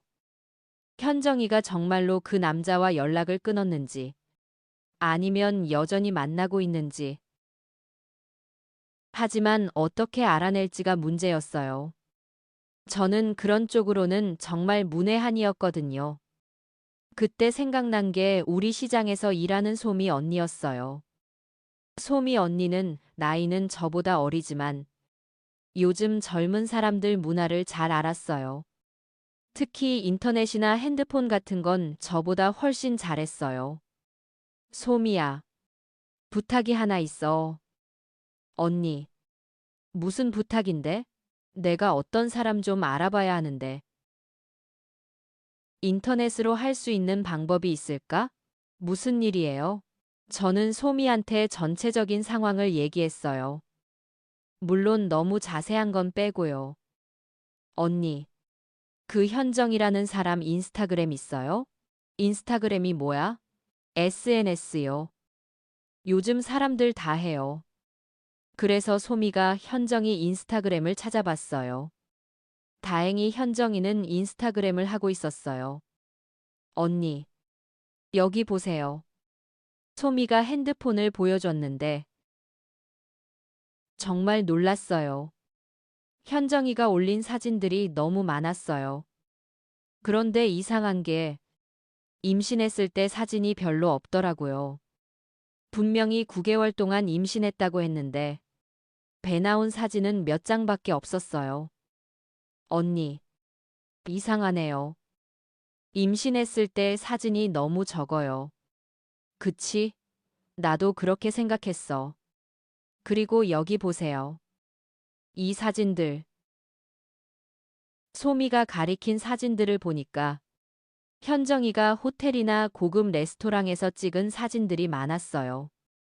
그런데 날짜를 보니까 민수가 출장 간 날들이었어요. 이 사진들 언제 찍은 건지 알 수 있어? 네. 여기 날짜 나와 있어요. 정말 그랬어요. 민수가 출장 갔을 때마다 현정이는 어디선가 호화로운 시간을 보내고 있었던 거예요. 소미야, 이 사진들 좀 더 자세히 볼 수 있어? 네. 확대해서 볼게요. 그렇게 사진들을 하나하나 보는데 한 장의 사진에서 결정적인 단서를 발견했어요. 현정이가 고급 레스토랑에서 찍은 사진이었는데 배경에 남자 손이 보였어요. 비싼 시계를 찬 손이었어요. 그런데 더 충격적인 건 그 다음이었어요. 소미가 현정이 인스타그램을 더 자세히 들여다보더니 갑자기 소리쳤어요. 언니, 이거 봐요. 왜? 뭔데? 현정이 팔로워 목록 보세요. 여기 이상한 계정이 있어요. 소미가 가리킨 계정을 보니까 데디 JH라는 이름이었어요. 프로필 사진도 없고 게시물도 없는 이상한 계정이었어요. 이런 계정은 보통 바람 피울 때 만드는 비밀 계정이에요. 정말? 네. 요즘 불륜하는 사람들이 다 이렇게 해요. 본 계정으로는 연락 안 하고 가짜 계정 만들어서 연락하는 거예요. 그 말을 듣고 소름이 돋았어요. 현정이가 정말 치밀하게 바람을 피우고 있었던 거였어요. 소미야, 이 계정 더 자세히 볼 수 있어? 비공개 계정이라 힘들 것 같은데. 어? 잠깐만요. 소미가 뭔가를 발견한 것 같았어요. 언니, 현정이가 몇 개월 전에 올린 사진 중에 이상한 게 있어요. 뭔데? 여기 보세요. 현정이가 임신 8개월이라고 했을 때 사진인데 소미가 보여준 사진을 보고 정말 놀랐어요.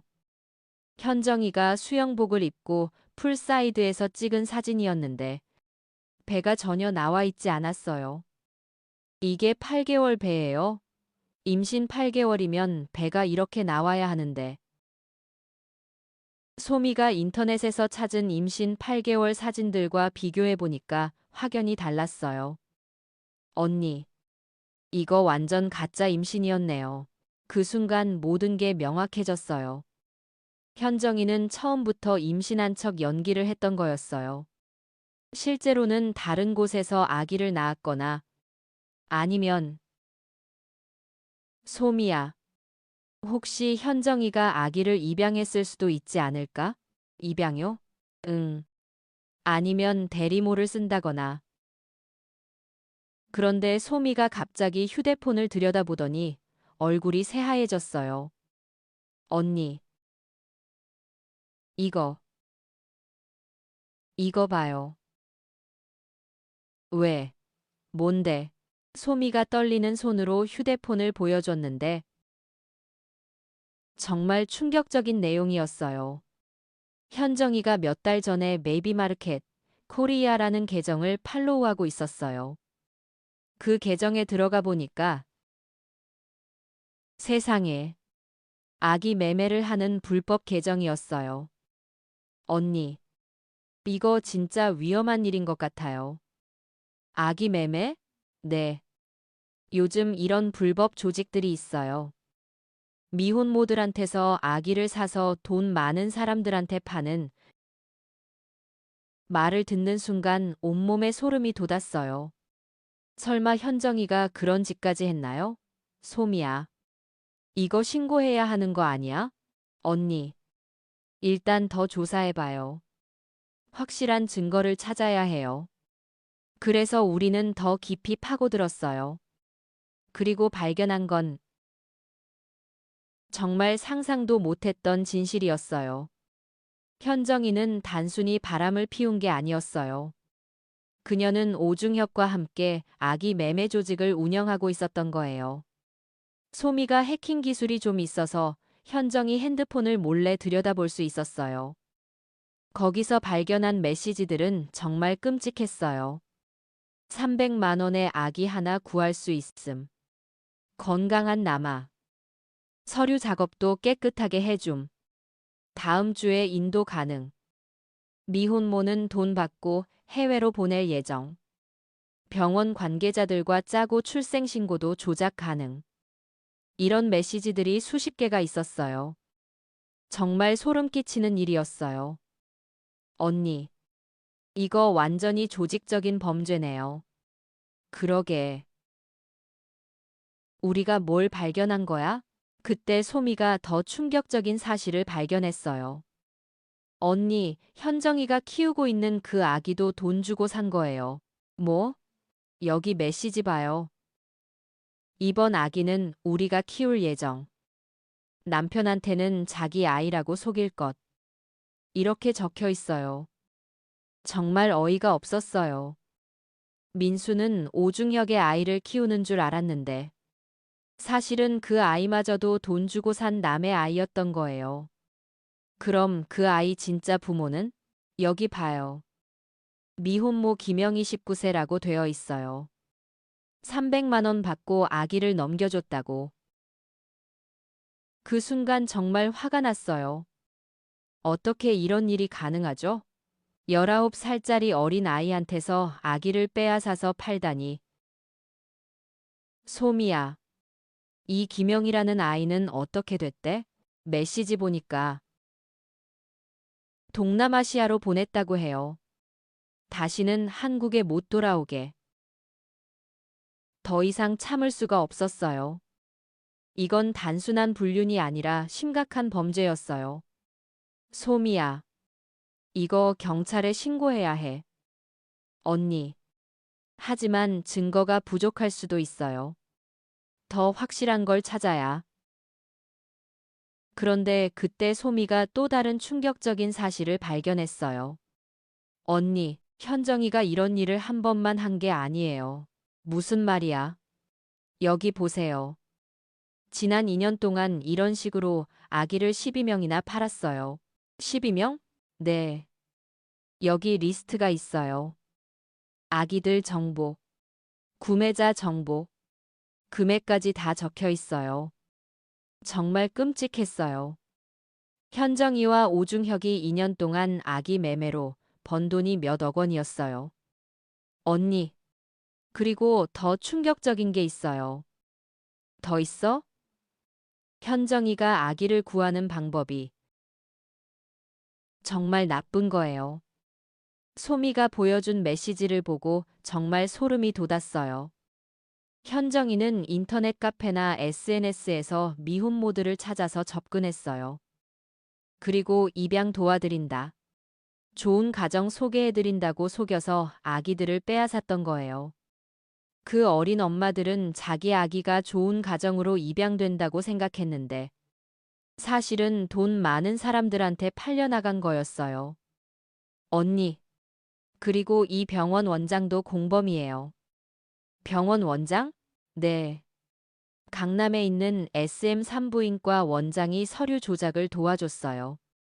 가짜 출생신고서 만들어주고, 친자 확인서도 조작해주고, 정말 거대한 범죄 조직이었어요. 현정이, 오중혁, 병원 원장, 그리고 몇몇 브로커들이 함께 움직이는. 소미야, 이 정도면 검찰에 신고해야 하는 거 아니야? 그런데 언니, 우리가 이런 걸 어떻게 알았는지 설명하기 어려울 것 같아요. 해킹으로 알아낸 거라. 그때 아이디어가 떠올랐어요. 소미야, 윤미호 회장님한테 연락해볼까? 윤미호 회장님? 응. 그분이라면 이런 일을 처리할 방법을 알 것 같아. 그래서 윤미호에게 급하게 연락했어요. 상황을 설명하니까 윤미호도 정말 놀라더라고요. 이혜옥 씨, 이거 정말 심각한 일이네요. 어떻게 하면 좋을까요? 일단 만나서 자세히 이야기해봐요. 제가 알고 있는 검사님께 상의해 볼게요. 다음 날 윤미호를 만났는데 그분이 가져온 소식도 충격적이었어요. 이혜옥 씨, 제가 조사해 보니까 이런 아기 매매 조직이 한두 곳이 아니래요. 정말요? 네. 요즘 저출산 때문에 아기를 원하는 부부들이 많은데 합법적인 입양은 너무 까다로워서 이런 불법 조직들이 생겨나고 있다고 해요. 그럼 현정이 같은 사람들이 더 있다는 얘기네요. 그런 것 같아요.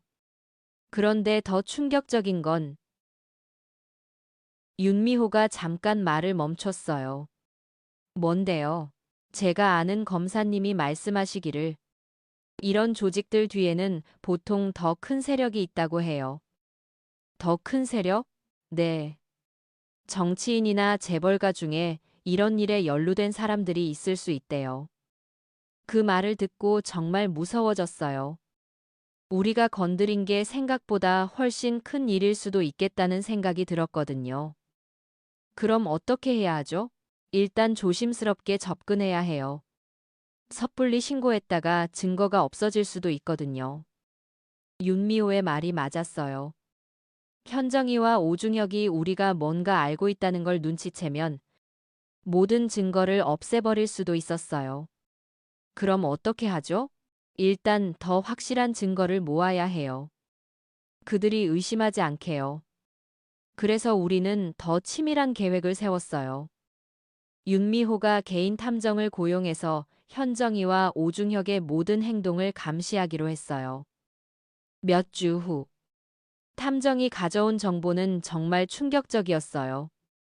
회장님, 이들이 다음 주에 또 아기 거래를 할 예정입니다. 정말요? 네. 이번에는 쌍둥이래요. 미혼모가 쌍둥이를 낳았는데 키울 수 없어서 넘겨준다고. 쌍둥이를. 네. 이번 거래 금액이 800만 원이래요. 쌍둥이라서 더 비싸게 받는 것 같아요. 정말 어이가 없었어요. 아기를 물건처럼 팔고 사고. 탐정님, 거래 장소는 어디예요? 강남에 있는 한 호텔이래요. 이번 주 토요일 오후 3시에 만날 예정입니다. 이번이 기회였어요. 현장을 잡을 수 있는 기회였어요. 회장님, 이번에는 확실하게 잡아야 해요. 네, 저도 그렇게 생각해요. 제가 아는 기자님께도 연락해 볼게요. 윤미호가 정말 대단했어요. 그분이 아는 탐사보도 기자를 섭외해서 현장을 촬영하기로 했어요. 토요일 오후, 우리는 모두 그 호텔에 갔어요. 윤미호, 저, 탐정, 기자, 그리고 검찰 수사관까지.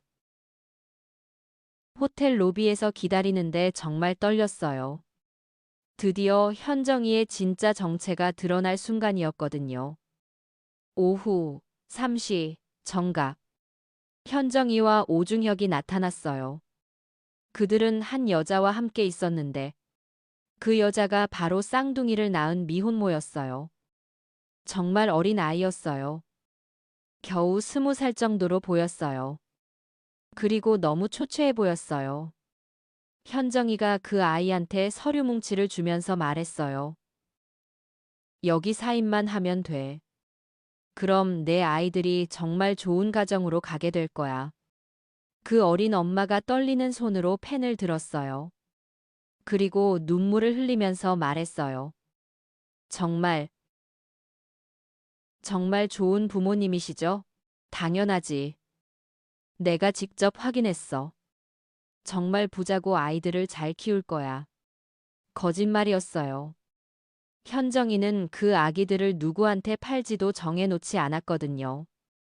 그때였어요. 수사관들이 갑자기 나타났어요.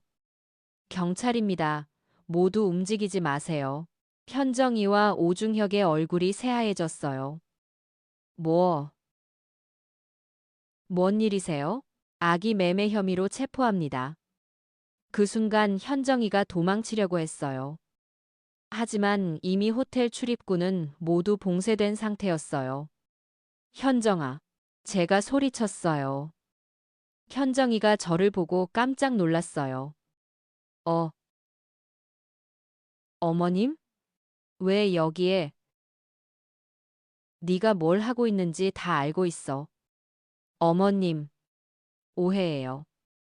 저는 오해? 이게 오해야? 수사관이 현정이와 오중혁을 수갑으로 채웠어요. 그리고 그들이 가져온 서류들을 모두 압수했어요. 그 서류들 안에는 정말 끔찍한 내용들이 들어 있었어요. 지난 2년 동안 그들이 팔아넘긴 아기들의 명단, 거래 금액, 구매자 정보, 그리고 더 충격적인 건 현정이가 민수와 결혼한 것도 아기 매매 사업을 위해서였다는 거였어요. 수사관이 발견한 현정이 일기장에는 이런 내용이 적혀 있었어요. 민수는 완벽한 위장막이다. 착하고 순진해서 의심하지 않을 거고, 어머니도 시골 사람이라 별로 아는 게 없을 것 같다. 결혼해서 정착한 주부로 보이면 아기 입양 관련 일을 하기가 훨씬 쉬워진다. 민수 엄마는 손주를 너무 원해서 아기만 있으면 아무 의심 안 할 것 같다. 정말 계획적이고 악랄한 일이었어요. 현정이는 처음부터 민수와 저를 이용할 생각으로 접근한 거였어요. 체포 현장에서 현정이가 마지막으로 한 말이 정말 충격적이었어요. 어머님, 그래도 저 덕분에 손주 보시지 않았어요? 감사하다고 해야 하는 거 아닌가요? 정말 뻔뻔했어요. 마지막까지 반성하지 않더라고요. 오중혁도 마찬가지였어요. 이런 일이 불법이라는 것도 몰랐고, 그냥 도움이 되는 일이라고 생각했다고 말했어요. 하지만 수사 결과 그들은 정확히 이게 불법이라는 걸 알고 있었어요. 심지어 정부에서 이런 일을 단속한다는 뉴스를 보고 더 조심해야 한다는 메시지까지 주고받았거든요. 재판이 시작됐을 때 더 많은 진실이 밝혀졌어요. 현정이는 이런 일을 3년 전부터 시작했는데 처음에는 정말 입양을 도와주는 일을 했대요. 하지만 돈맛을 보고 나서부터는 완전히 사업으로 변질시켰던 거예요. 가장 충격적인 건 현정이가 민수와 결혼하기 전에도 이미 2번 결혼했다는 사실이었어요. 첫 번째 남편은 의사였는데 현정이가 병원에서 아기를 빼돌리는 일을 도와달라고 했다가 들통나서 이혼당했어요. 두 번째 남편은 공무원이었는데 현정이가 입양 관련 서류를 위조해달라고 했다가 거절당하자 바람을 피워서 이혼했어요. 그리고 민수가 세 번째였던 거예요. 현정이는 민수의 착한 성격과 저의 순박함을 이용해서 완벽한 위장막을 만든 거였어요. 재판에서 현정이의 변호사가 불우한 환경에서 자라서 어쩔 수 없었다고 선처를 호소했는데 검사가 반박했어요. 피고인은 부유한 집안에서 태어나 좋은 교육을 받았습니다. 단순히 돈에 눈이 멀어서 이런 일을 저질렀을 뿐입니다. 정말 그랬어요. 현정이는 불우한 환경과는 거리가 먼 사람이었어요. 그냥 쉽게 돈을 벌고 싶어서 이런 일을 한 거였어요. 재판이 진행되면서 더 많은 피해자들이 나타났어요. 현정이한테 속아서 아기를 빼앗긴 미혼모들이 13명이나 됐어요. 그 중에는 정말 어린 아이들도 있었어요. 고등학생인 아이도 있었고요. 그 아이들은 모두 현정이가 좋은 가정에 입양시켜주겠다는 말에 속아서 아기를 넘겨줬던 거예요. 그런데 실제로는 돈 주고 팔려나간 거였죠. 가장 가슴 아픈 건 그 미혼모들 중에 나중에 후회해서 아기를 찾으려고 했던 아이들이 있었다는 거예요. 한 아이는 현정이한테 제 아기 어떻게 지내는지 알려주세요 라고 계속 연락했는데 현정이는 연락하지 말라. 이미 해외로 입양됐다는 거짓말로 막았어요. 그 아이는 2년 동안 자기 아기를 그리워하면서 살았던 거예요. 재판에서 증언할 때 정말 많이 울었어요. 저는 제 아기가 정말 좋은 부모님을 만났다고 생각했어요. 그래서 힘들어도 참았어요. 그런데 돈 주고 팔려나간 거라니. 그 모습을 보니까 정말 화가 났어요. 현정이가 얼마나 많은 사람들을 아프게 했는지. 오중혁의 경우도 마찬가지였어요.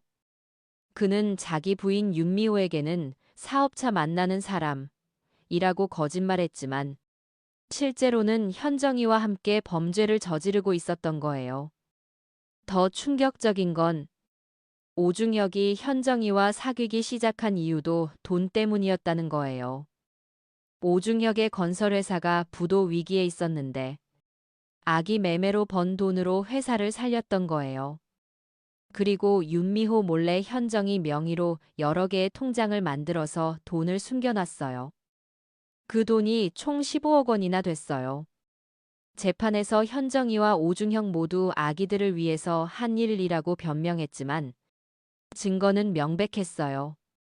그들이 주고받은 메시지를 보면 아기들을 완전히 상품 취급했어요.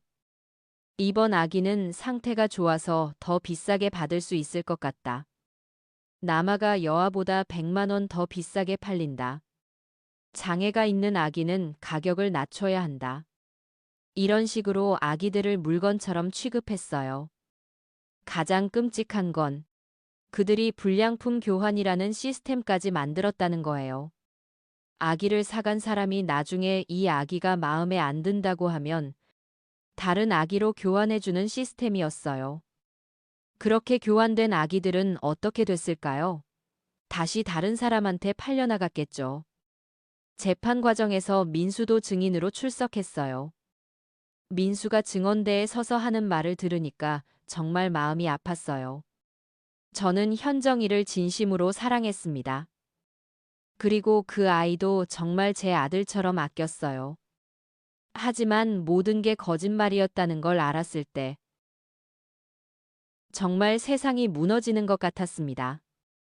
현정이가 저를 이용해서 이런 일을 했다는 게 가장 화가 납니다. 저뿐만 아니라 제 어머니까지 이용했잖아요.